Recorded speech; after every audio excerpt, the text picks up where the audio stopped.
Hey everyone, it's your host, Bagel. Welcome back to another episode of Deeeepio News. Today, as promised, we'll go over all the Swampy Shores content that's available to this day. We've got pretty much everything related to the update that's going to be in the update all here, and there's not that much left that's actually unrevealed. First off, we'll go through each animal that's been released. As you all should know by now, there's been a vote on the animals that we covered in our last video, so we'll go over each selected one and then give a brief discussion with Wormify about how they might change the current meta.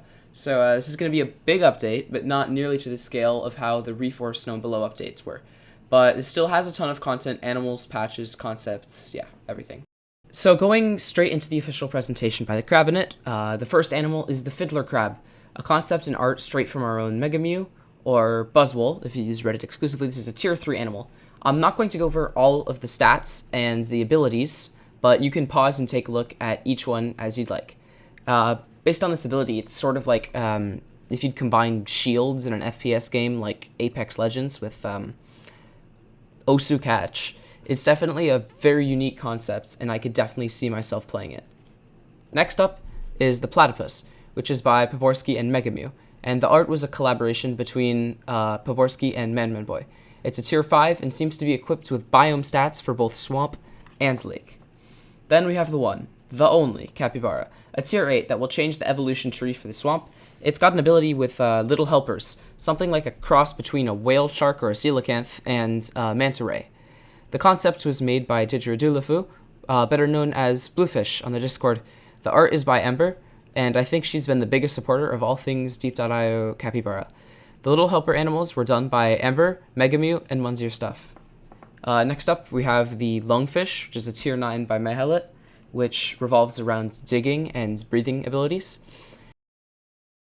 Then we have the Arapaima, which Wormify happens to pronounce as Arapaima. Very much incorrectly. It's one of the more looked forward to tier 10s of the update.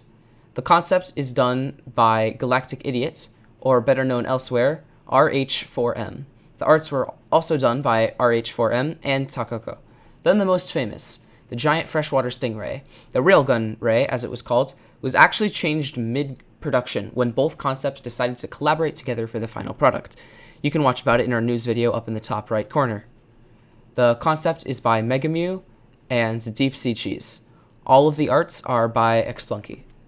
Then we have a more controversial concept, the Wels Catfish, like a giant inflatable whale on steroids. They sort of chucked realism out the rear ends with this one. The concept is by Megamew, yes, again somehow, and by Megalon. The arts are by Ftik, Megamew, and Bree. Then we've got the Hippo Rework, which also is controversial because a lot of people loved Hippo when it was in the game, but Crabinet felt that it needed a rework, and so did pretty much everyone in the community. They voted to replace Hippo's ability. The rework was done by DXU and Mahelet, with the arts being done by Mahelet as well as all the sprites like the jaws. Then finally, the AI Whip Spider. It's a new AI animal for map makers to place in their maps. It's in a unique spot because it's not a small AI like sardines or lanternfish that will just run away from you, but it's also not a big one like a giant siphonomore or a lion's mane jellyfish. It's somewhere in between. It actually had a lot of controversy. Many people thought it was way too niche of an animal to work well in deep, and honestly, I agreed with them, but it's in nonetheless. Concept is by Megamew, and the arts are by Moto. And then we have a new evolution tree, which was done by Megamew and Mahelet. It doesn't actually change all too much, but there are a few smaller things that it does change. For example, now there's 2 tier 8s that evolve into the swamp, not just the snapping turtle. It's snapping turtle and the capybara. The capybara line goes capybara and then lungfish, and then it can evolve into the alligator gar, the arapaima, and the Wels Catfish. Meanwhile, the electric eel now evolves into the sawfish and giant freshwater stingray, while the manatee and giant freshwater salamander, they're gonna stay the same. Then we have a couple reskins. the crab, fly, and the ray, and then the king crab have been reskinned as well. I think the crab and king crab obviously had the biggest overall change that was really needed because they were extremely simplistic in their design, and now they just look far, far, far better in my opinion. The crab was by Bluefish, and then the fly was renamed to Mosquito. It's by Megalon. That one makes a lot of sense, and I like it. Then the ray was also changed, and it went from very simplistic also to a far more detailed and way better looking animal. But to make it more specific, it was renamed to Skate, which is a more specific type of ray. This one's by Megalon. And then we have the king crab, which was also by Megalon and changed to Yeti crab.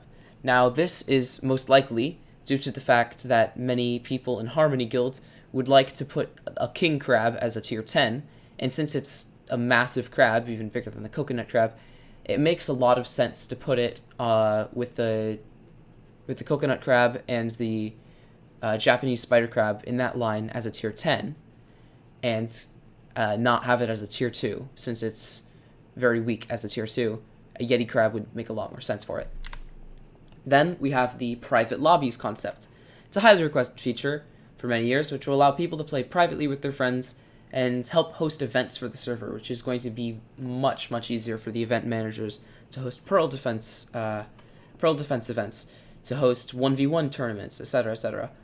Raptor Eye made this concept, and there's a detailed breakdown on the Reddit. The ability to create private lobbies, however, will only be available to event managers, so unfortunately it's not going to be available to every single person. The Creator Center is also getting a couple changes.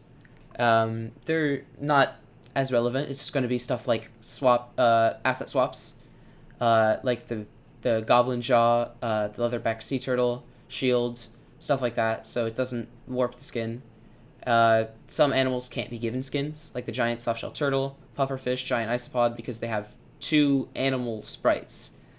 And then there's some optional sprites that are missing from the beaked whale, giant Pacific octopus, coelacanth, etc. Those are going to be fixed. They're high priority. The props are getting added. Snow and below props. Cartography has not been able to do much, given the fact that for a time they were very active, but now there's really not much for cartography to be able to do. So we didn't really do much of anything for this update. We just want the snow and below props that are supposed to be added 2 years ago. Pets were being added. The sea angel, fairy penguin, and the diving beetle. More small changes to the pets are being changed. For example, the killifish should be able to walk. The diving beetle should be able to fly. The pea puffer should inflate when the owner takes damage. Pet biomes haven't been created yet. Minor changes to how pets are going to operate. Then we have balance changes. First is the bald eagle with very high demand. Buoyancy is now directly proportionate to how upwards facing you are. Swimming directly downwards gives you no buoyancy. Swimming directly upwards gives you current buoyancy. Moving at full speed when you're grabbing an animal. Grabbable animals, tiers 2 to 9, are grabbed for at least 5 seconds. Grab duration will only start decreasing once you're out of water, but you don't deal grab damage underwater. When grabbed, an animal is released on land or a platform, for example, a beaver dam, they will be stunned for 1 second. In my opinion, this makes bald eagle far more viable as an animal to be played, and as of right now, it's in a pretty bad spot in the meta, but this could really make it a playable option for many more players. Then we have the manta ray. Oxygen time is going from 20 seconds to 30 seconds. Temperature time is going from 10 seconds to 30 seconds.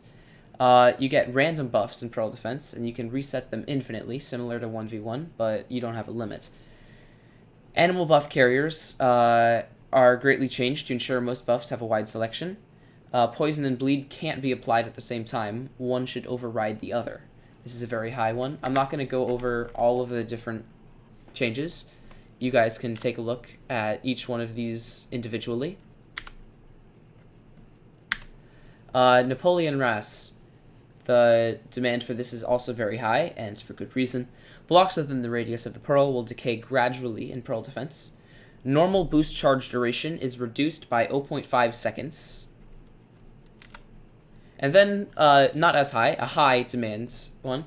Atlantic Torpedo. Shock duration goes from 1000 milliseconds to 700 milliseconds, and it can't dig without a full oxygen timer. So this is actually a decently large nerf for Torp, and it's going to make it a lot less of an animal, a lot less broken of an animal, we're hoping. Coelacanth is getting a small nerf. Armor goes from 20% to 10%. This is a high demand one. Colossal Squid, a medium demands balance change.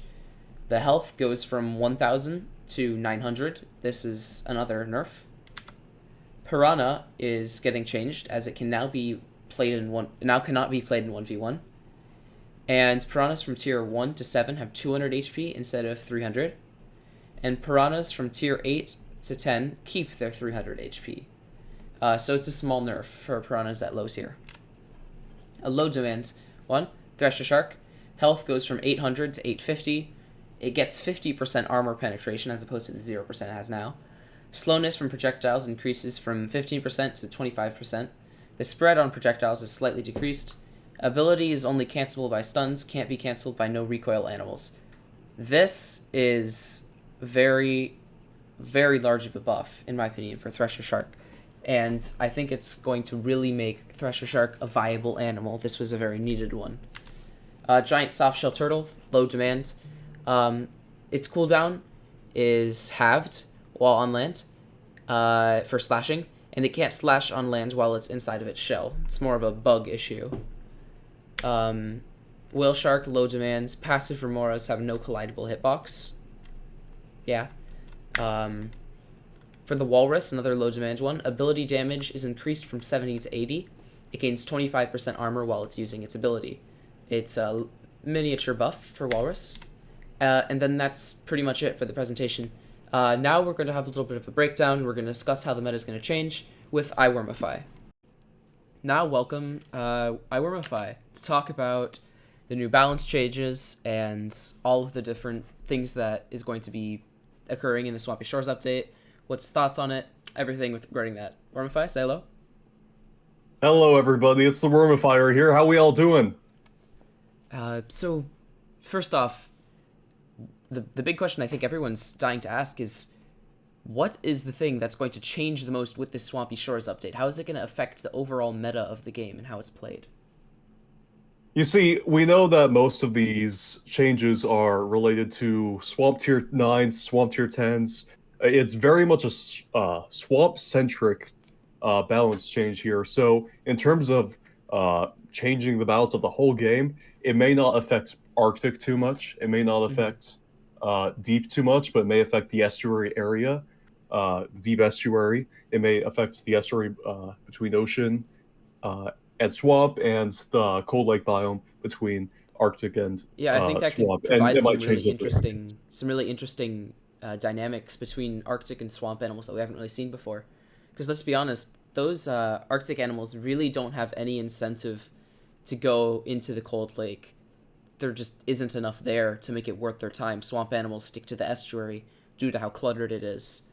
But another thing that I think we have to think about is, like, previously swamp has been one of the underused biomes, because let's be honest, we have like Gar, we have Croc, we have AST, but a lot of animals people just don't really play, and you'll notice people tending to stick to the Arctic and ocean a lot more, and the deep, of course.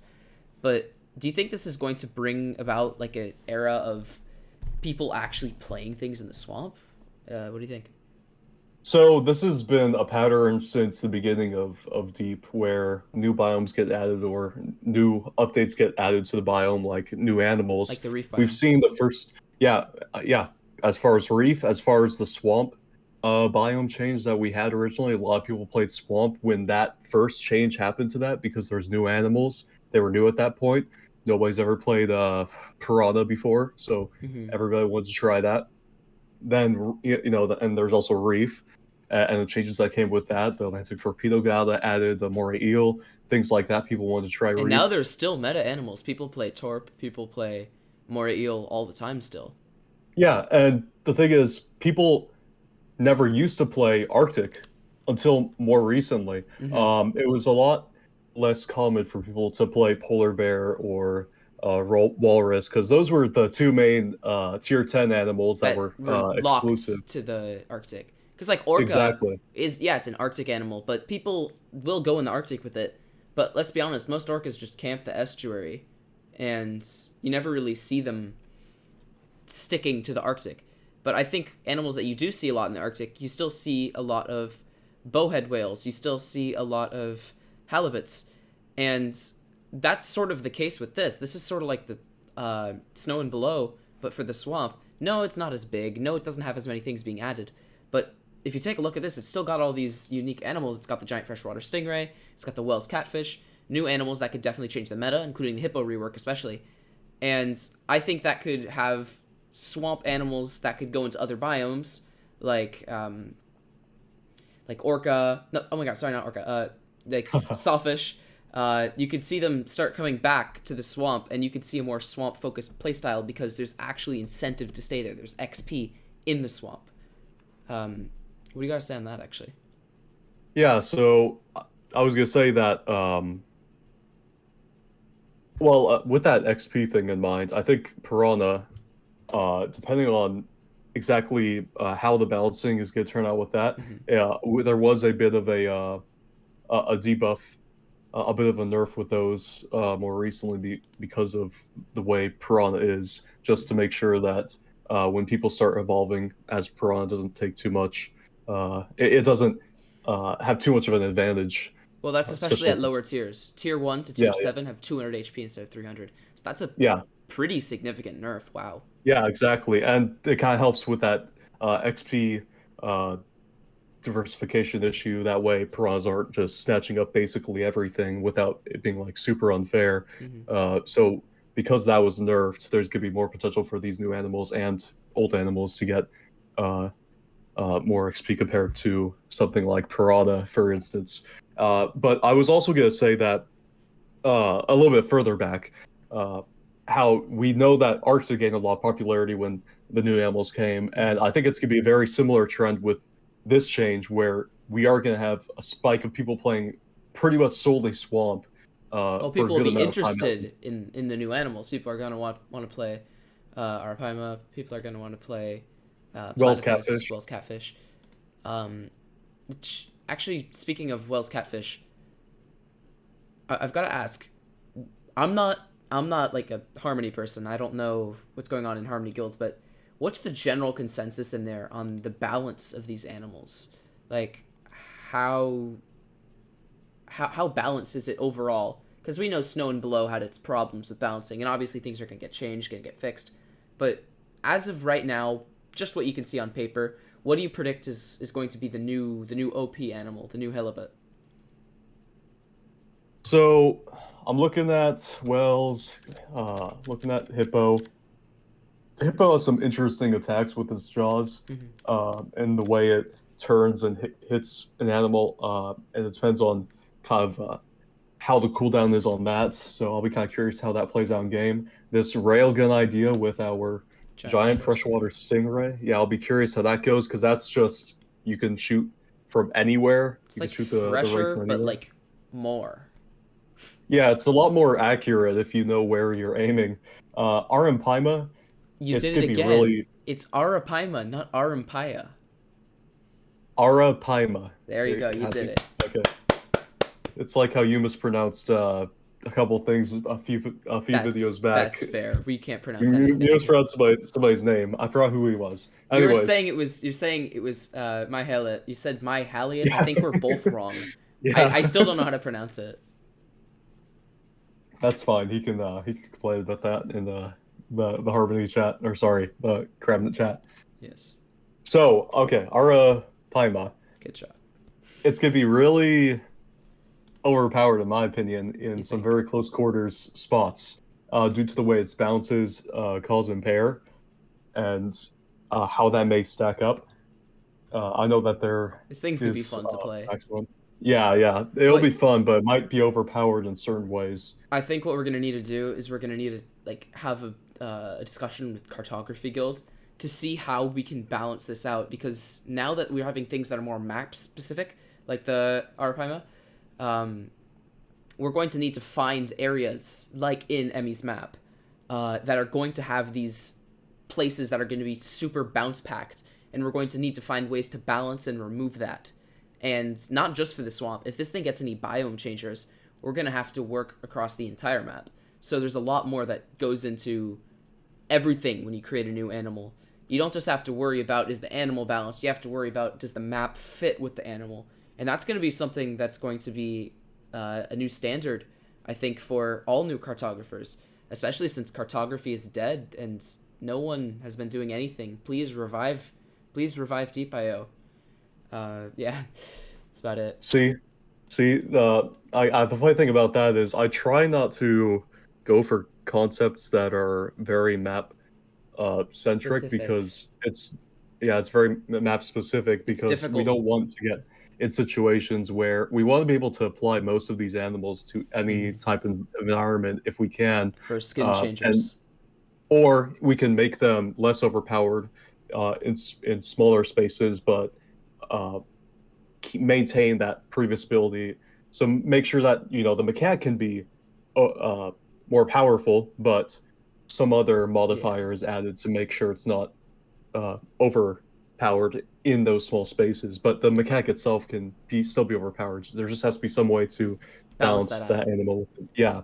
Uh, Um, so without making it too map reliant or doing something like that, to where it can work with the map and still be fair, that would be great. mhm. Uh, I'm not sure we've got all too much that we can cover as of yet, because, we've got no actual update yet, and Fede is still gone. He's been gone for another 2 months now. I'm wondering what he's going to think when he comes back to Deep Court and finds it in this atrocious state that it's in. Um, but we don't have that much else to cover as of right now. But, oh, sorry, one last thing. The evolution tree. Now that we've got Capybara in there, it's getting changed a lot. This new Evo tree. How do you think that's going to play out with different evolutions? See, I'm gonna be very curious with Capybara because for some people that main swamp, it's gonna start Crowded. having to become the new Evo line for some people that are Mm-hmm. used to playing something like that snapping turtle. Um, Yeah. to get up to their certain evolutions. But some people still do like to stick to piranha until they get to a certain point. So I used to do that, some but people, I find it tedious. yeah, there's that. But also frogfish, it's always going to be a very common one for people to pick for evolving. So people might just get past capybara by just using that frogfish tier at tier 7, right below it, just so it can get straight to tier 10. But we have actually added nerfs to frogfish to make it more fair. The other tier Mm-hmm. uh, 7s to be played. Otherwise, this is kind of the new landscape with capybara potentially being used more as long as people don't use frogfish to side skip it I'm gonna or use predict that piranhas. Capybara isn't gonna be as useful as it's predicted. It's a fun animal. It's memed, especially by Ember Green. But pretty much, I have a feeling it's going to be the new animal that people flock to if they want to do funny challenges, like get to 1 million with Capybara, as you're gonna chuck tiny little animal creatures at people, like a freaking Pokemon Master or something. But I think that's where we're at with Capybara. I can't see it being too viable because it's very niche in its abilities. It's just about all I've got to say. Not much to go on with anything else. Anything you want to add? Yeah, I mean, there's a couple. There's the whip spider NPC actually that got added with the creeping whip spider, the mother whip Mm-hmm. spider. So those two have been added. They're going to be part of the game now. Those could get farmed pretty easily by some of the swamp tiers. So we'll kind of see how that I could goes, see how that eagle kind of blends farmers into the having game. a lot of fun with that. Oh yeah, for sure. But I'll be kind of curious to see uh, with those abilities how that exactly works out. So yep, that's pretty much all I got. All right. Well, tune back in with us next time on Deeeepio News when the full update comes out. So, see you next time. Fare thee well.